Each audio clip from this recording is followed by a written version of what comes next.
Hello students, in this video we are going to cover chapter 12 of class 6th. The name of the chapter is Grassroots Democracy and this is part 3. We have already discussed two parts of this chapter and this is local government in urban areas. Okay, so earlier we studied about rural areas, about panchayats, about Panchayati Raj, how Gram Sabha work for state things and how panchayats see the village areas. Okay, and from block levels we had Gram Panchayats. Okay, and for districts we have district magistrates to govern. Okay, and here we are definitely talking about the district areas, about Zilla Parishad, which is governed in rural urban areas. Okay, so let's study the chapter. Okay, so this is a photo of Municipal Corporation of Great Mumbai, originally Mumbai Municipal Corporation, which was created in 1865. Okay, so let's take a look of this. Now we are starting with the first topic, that is governance in urban areas. Okay, so in a democracy, good governance empowers the citizens. That means as much the citizens have ability to check the processor of how government is working, as much the democracy will work smoothly. Okay, because democracy would not able to do any illegal work, would not able to do any bad work against the citizens would able to check all these details. Okay, for active participation and functioning of the country, active participation of citizens is required. The participation can be at the rural, regional, urban, states or national level. Okay, this is the concept of participatory democracy. Okay, participatory democracy in cities means that residents actively engage in urban bodies, elected representatives. Okay, they report issues, that if they found any reportive issues. Okay, and they follow local regulations. Okay, that means they don't break any regulations at local level also, so that a discipline maintains. Citizens help improve their surroundings, making democracy more effective and ensuring cities run smoothly, much like rural panchayats, but for adapted for urban life. Okay, so this is they're trying to say that for active participation of citizens increases smooth working of democracy, which increases the overall value of the country. Okay, here you can see that a one leader and all the citizens are looking the functioning of this leader, that is it working right or not. Okay, but one leader is necessary to appoint for better functioning of the country, region, or whatever purpose for the leader is elected. Okay, next we have urban areas are more complex and diverse rather than rural areas. Okay, because rural areas have limited number of peoples in a village. Okay, and mostly easy to carry because as the number of population in areas is small, but for urban areas the complexity increases. Okay, different varieties of people found, and hence the government system in urban areas needs to more complex.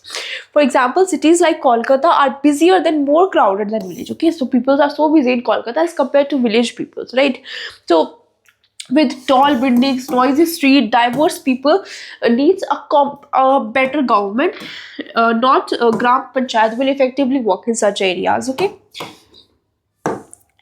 urban areas host varied communities and like simpler rural setups that typically consist of fewer people, mostly farmers, like with less diversity. Okay, so farmers are having less diversity, almost same thoughts and opinions. Okay, almost same needs, that home, food. Okay, but for urban people the demands increases. Okay, they are to handle urban cities are very different than handling rural areas. Okay, Indian systems of governance works at three levels. Okay, we have already discussed in part 1. These levels are local governments, state governments and union governments. Okay, the local governments is subdivided into local governments into rural areas, Panchayati Raj institutions, local governments and urban areas, local bodies. Okay, so India's governance structures, the figure map India's governance is a pyramid, local at the base. Okay, they are saying that imagine a pyramid as they have made here. Okay, what they have done, that base we have Gram Sabha where the people of ward live. Okay, then we have Gram Panchayat, those are the people of ward community. Then we have Panchayat Samiti, municipal corporation, municipal council, city council and Nagar Panchayat also, everyone includes in this. Okay, next we have Zilla Parishad where Magistrate, basically DM, take cares of all the things. Then we have rural panchayati raj systems, urban panchayat. Okay, so this is rural panchayati raj system where we have zilla parishad, panchayat samiti, gram panchayat and gram sabha. This is urban local bodies, that is we have municipal corporation.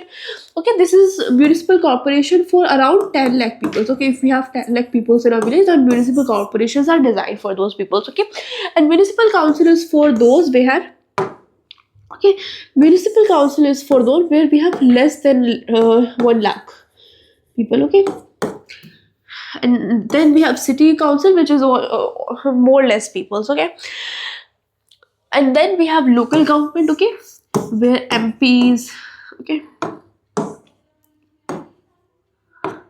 where MPs and MLAs are elected. Okay, and then we have state government. Okay, and then at the end we have union government at national level. Okay, sorry, MPs and MLAs are not in this. MPs and MLAs are on this. Okay, MPs, MLAs. Okay, and then at the union government we have prime minister and president. Okay, so this is how this function actually works. Okay, next we have urban local bodies. Local government structures in our towns and cities are known as urban local bodies. Okay, these bodies work in a decentralization way, which means decisions are not taken away only at higher authorities, but also local peoples themselves. Okay, that means for higher authorities, not only decisions will take, and local peoples themselves can also take a decisions, and they are also given importance. Okay, through the system, citizens living in an area can directly participate, discuss their problems, and decide what solutions are best for their community. Okay, so they can deal with these solutions directly as higher authorities can. Okay, so there is no discrimination held according to constitution. Cities and towns are divided into smaller parts, which is called wards. Okay, this is important, that cities and towns are divided into smaller wards. Okay, for example, if you ask your parents about which ward they vote, so for example, if someone votes is ward 7, okay, this is how wards are divided, through which they go and vote. Okay, so every community has its own wards and where they go to visit and vote. Okay, in other words, we can say that wards are small city units with communities managing local tasks. They organize health camps, fight against single-use plastics, and so on. Okay, there are so many purposes of wards. They also keep an eye on anything that might go wrong: a weather leak, a blocked drain, a damaged road, and report such problems to the authorities' ward. Play a similar role to rural panchayats, but a larger urban scale, with their functions differing by state rules. Okay, so the condition is similar, but due to larger urban scales, functioning often differing by state rules. Okay. Next, we have responsibilities or urban local bodies. Although urban local bodies are responsible for a range of functions, okay, but we have to take care of take care of the infrastructure, maintaining the burial grounds, okay, garbage collections, disposal, checking the implementations of government schemes, collecting local taxes and fines. Okay, so these all issues are not in village. So the urban area situations are very complex. Okay, so all these are taken care by urban local bodies. Clear? They also have some roles of planning for area economic and social development. Next, we have responsibilities of the citizens. That as a citizens, what are your responsibilities? Okay, so let's study responsibilities of the citizens. So citizens help urban bodies of sorting waste to easier picker, reporting leaks to save water, and following guidelines for the waste segregation. These actions make urban bodies more efficient, and active participation in carrying about local issues strengthen the community and improve overall city management. Clear? That means, let me explain this if you don't get, that active participation of citizens is also necessary for better output of government. Okay, that means if citizens of government is also, if citizens of the country also active participation, report leaks to save water, and following the guidelines of waste segregation, then this schemes of government will be successful. So it is necessary for citizens to active participate in this. Okay, for example, if your home is clean, then why it is clean? Because you are participating to cleaning your home. Okay, so for country as well, you need to participate for cleaning your country. Okay, as rules are made. Now, Indoors municipal corporation. Okay, so Indore, basically example is given because Indore is number one in cleaning the in India. If we talk about, then Indore is at number one position for cleaning. Okay, It is known for cleaning. It is a number one position, and after that, Chennai comes. Okay. Let's study. So, Indore Municipal Corporation has maintained its status as cleanest city in India under the Swachh survey. Okay, I told you. Okay, they boosting garbage collections, reporting issues, cleanliness efforts. Okay, so these active roles are played by citizens. This community collaboration with support for local leaderships has kept the city clean. Okay, so active participation of citizens is really important. Okay, alone government cannot do all the things. Service under the Indore Municipal Corporation said what this municipal corporation actually do. Okay, they property tax. Okay, that means if they are providing services to community, then definitely they will charge some tax to us. Okay, then water charges, solid waste management, business holding, trade license, citizens relationship managed by CRM. Okay, so all these effects are carried by this municipal corporations. Next we have types of urban local bodies. So cities with population above 10 lakhs, I already told you in the above. Let me explain this again, that cities which are having population above 10 lakh have a municipal corporation, which is Mahanagar Nigam also known as. Okay, cities with population 1 to 10 lakh have a municipal council, that is Palika. Okay, Palika, I'm sorry. Cities and towns with smaller population have a Nagar Panchayat. Okay, that means below than 1 lakh. That means if the below than 1 lakh, then this is comes in the category of Nagar Panchayat. Clear? Role of municipal corporation in large cities. Okay, so for example, if I make a diagram of this, like for more understanding of you. Okay, if I make a diagram of this for your more understanding.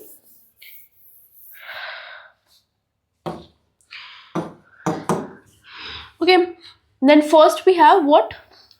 First we have municipal corporation. Okay, first we have municipal corporation. Okay, then we have municipal council.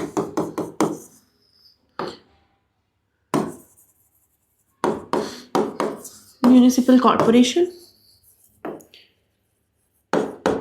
Then we have municipal council.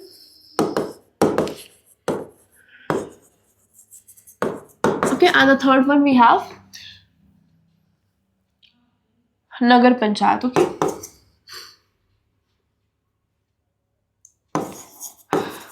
Other than two above.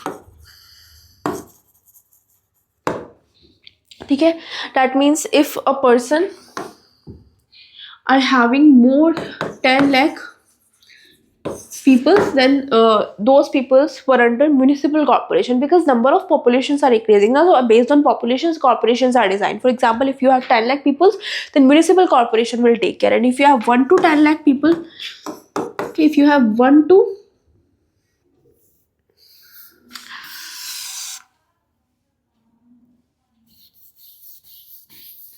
if you have 1 to 10 lakh people, then for you municipal councils are organized. Okay, and if you have less than municipal council and municipal corporation, okay, above 2, okay, then you have another organizations. Okay, then you have what? Then you have cities and towns with smaller population. Okay, then for that we have a Nagar Panchayat. Okay, okay, we have for that we have a Nagar Panchayat.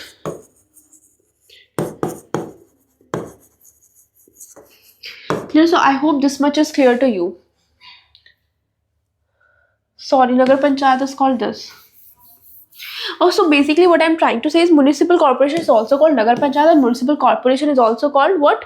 Is also called Mahanagar Nigam. Okay, so if they have populations less than 10 lakh, then they are categorized in the another community other than for 10 lakh municipal corporation, and for 1 to 10 lakh we have municipal council. I hope this much is clear. Okay. Next, we have municipal corporation manage large-scale infrastructure projects like roads, drainage, and transport. They assure provisions of public health services and sanitation. Municipal corporation collect taxes and fines to fund urban services. They oversee social welfare programs and education initiatives. Their bodies manage urban planning, zoning, and land use. They enforce rules related to construction, safety, and public health. Municipal corporations are vital in shaping the city's growth and sustainability. Okay, so this is the major role of municipal corporation in large cities. Okay, so I hope you understood the chapter. Thank you.